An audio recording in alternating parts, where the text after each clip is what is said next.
नमस्कार, स्वागत है आपका आरपीडी न्यूज में।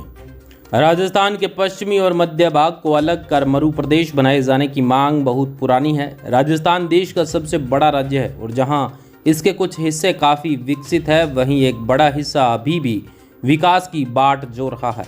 इस हिस्से का भी एक बड़ा भाग पश्चिमी राजस्थान और उससे लगते जिलों का है, जहाँ विकास के नाम पर अभी तक कुछ नहीं हो पाया है।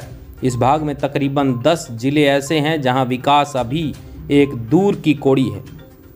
इस क्षेत्र का सबसे बड़ा शहर और आज़ादी के बाद शुरुआत में ही संभागीय मुख्यालय बन चुका बीकानेर भी शामिल है। मरु प्रदेश की मांग वैसे तो कई संगठन करते हैं, लेकिन मरु प्रदेश निर्माण मोर्चा इस मांग के लिए कई सालों से सक्रिय है। मरु प्रदेश निर्माण मोर्चे के अध्यक्ष जयवीर गोदारा ने मरु प्रदेश की ज़रूरत और बीकानेर को उसकी राजधानी बनाए जाने समेत उससे जुड़े कई मुद्दों पर मीडिया से खास बातें साझा की। जयवीर गोदारा का कहना है कि देश का विकास छोटे राज्यों से हो सकता है। राज्य जब तक बड़ा रहा तब तक विकास से महरूम रहा है।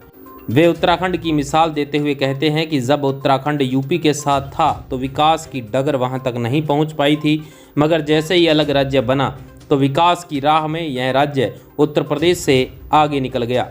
वे कहते हैं, आज़ादी से पहले जहां मरु प्रदेश का इलाका विकास की दौड़ में शामिल था, वहीं आज़ादी के बाद सभी पार्टियों की सरकारों ने इसके प्रति बेरुखी दिखाई। जबकि प्राकृतिक संसाधनों के एतबार से ये एरिया खूब मालामाल है। खनिज के हिसाब से देखें तो इस क्षेत्र में कोयला, जिप्सम, कले और मार्बल निकल रहा है। वहीं अब तेल और गैस के भंडार भी यहाँ मिले हैं। सरकारों ने यहाँ से रेवेन्यू तो भरपूर लिया है, लेकिन विकास को हमेशा अनदेखा किया है। इसके समर्थन में वे आंकड़े भी बताते हैं। गौरतलब है, जब राजस्थान बन रहा था तब बीकानेर और जोधपुर स्टेट ने राजस्थान में विलय का पुरजोर विरोध किया था। इसके विरोध में तत्कालीन जोधपुर महाराजा हनुवंत सिंह पहली लोकसभा में काली पगड़ी पहनकर आए थे। फिर साल 1953 में प्रताप सिंह पूर्व मंत्री बीकानेर स्टेट के ने मरु प्रदेश बनाने के लिए बीकानेर बंद किया था। 1956 में जब नए राज्य बने तो उस वक्त भी अनेकों बार ज्ञापन दिए गए। मरु प्रदेश का क्षेत्रफल 2,13,883 वर्ग किलोमीटर है। मरु प्रदेश की जनसंख्या 2,85,65,500 है। मरु प्रदेश की साक्षरता दर 63.80% है। मरु प्रदेश में गरीब लोग 68.85 लाख जो निवास करते हैं। मरु प्रदेश में शिक्षित बेरोजगार 10 लाख है और मरु प्रदेश की प्रति व्यक्ति आय 252 रुपये है। पूर्व सांसद स्वामी केशवानंद ने भी मरुभूमि सेवा पुस्तक में लिखा था कि इस मरुभूमि का विकास तभी होगा तब यह खुद अलग राज्य मरु प्रदेश बनेगा। स्वर्गवासी गुमानमल लोढ़ा ने भी जोधपुर में आंदोलन चलाया। इसके बाद उन्हें जस्टिस बना दिया और बाद में वे पाली के सांसद बने थे। मरु प्रदेश के समर्थकों का कहना है, राजस्थान की भौगोलिक और सांस्कृतिक इकाइयों में असमानता, आर्थिक विकास और राजनीतिक विमूढ़ता का सबसे ज़्यादा नुकसान इस इलाके को उठाना पड़ा है। राजस्थान के इस 61.11% भूभाग के निवासियों के साथ विकास की प्रक्रिया में कभी न्याय नहीं हो पाया।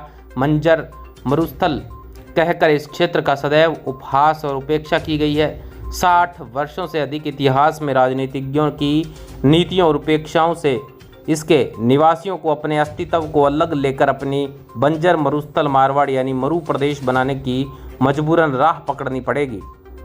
मरु प्रदेश निर्माण मोर्चा के संस्थापक अध्यक्ष जयवीर गोदारा मरु प्रदेश के लिए लगातार आंदोलन चला रहे हैं। वे इसके लिए ऊंटों पर मरु प्रदेश निर्माण यात्रा भी निकाल चुके हैं। पूर्वी और पश्चिमी राजस्थान प्राकृतिक और भौगोलिक रूप से तो अलग है ही, वहीं भाषा, वेशभूषा, खानपान और रीति रिवाज से भी अलग है।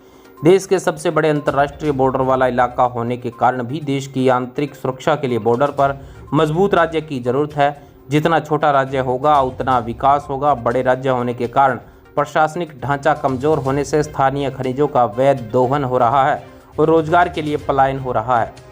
मरु प्रदेश में समर्थकों का मानना है कि देश का सबसे बड़ा भूभाग राजस्थान, जो दुनिया के 110 देशों में भी क्षेत्रफल में बड़ा है, जिसको बीचों बीच से अरावली पर्वत श्रेणी ने 2 भागों में विभाजित किया है, जिसका उत्तरी पश्चिमी रेगिस्तानी थार का मरुस्थल ही मरु प्रदेश के नाम से जाना जाता है। मध्य प्रदेश दुनिया का 9वां सबसे गर्म स्थान, जहां साल भर तेज धूल भरी आंधियां चलती है।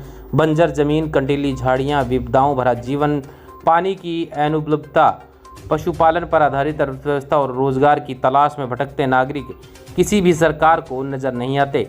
वहीं मरु प्रदेश निर्माण की मांग पर लंबे समय से आंदोलन चला रही मरु सेना के अध्यक्ष और युवा नेता जयंत मुंड का कहना है, देश में जितने छोटे और अलग राज्यों का आंदोलन चल रहा है उनमें मरु प्रदेश की मांग 100% जायज है। हम राज्य पुनर्गठन आयोग की सभी मापदंडों पर भी खरे हैं।